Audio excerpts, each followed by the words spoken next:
রাখি আমাকে না এই তেলটা দিয়ে গেছে, তো বলেছে সোনালি দিয়ে এই তেলটা দিয়েই তুমি মালিশ করবে, যে জায়গাটা তোমার প্রবলেম হয়েছে সেই জায়গাটা জোরে জোরে বলেছে, জোরে রাব করতে বলেছে।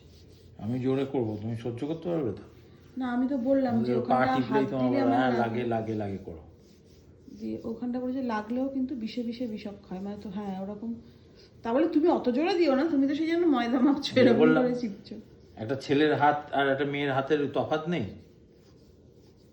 কিন্তু এটা এত ভালো, তেলটাও না এত সুন্দর, মানে এটাকে যদি ঘরে তুমি ইউজ করো বলো সারা ঘরটা এই গন্ধটা গন্ধ হয়ে গেছে। হ্যাঁ সারা ঘরে সুন্দর একটা গন্ধ হয়ে থাকে। আর সবাই জিজ্ঞেস করেছে যে ও সব জায়গায় যাবে, এবারে লোকাল ট্রান্সপোর্ট ধরো আমাদের বর্ধমান ফর্ধমান, ও বলেছে শুধু আমার ওইটা কনভিনিয়েন্স চার্জ হলেই আমি চলে যাবো। তাও সেটা খুব বেশি না হয়তো। আর ও বেহালায় থাকে, তোমাদের আরেকবার বলে দিচ্ছি, ও বেহালায় থাকে, কলকাতা হাওড়া এগুলো সার্ভিস তো পাবেই পাবে একদম। তবে একজন বলেছে রাঁচিতে, সেটা ও আর একজন বলেছে আমি আমেরিকা থেকে নেক্সট মান্থে আসছি, আমাকে যে হোয়াটসঅ্যাপও করেছে, আমি ওকে দিয়ে না না সত্যি ভালো, যেটা ভালো সেটা ভালো তো বলতেই হবে। ও আবার ওকে আবার বলেছি যে এসে আবার করে একবার করে দিতে আসবে আবার।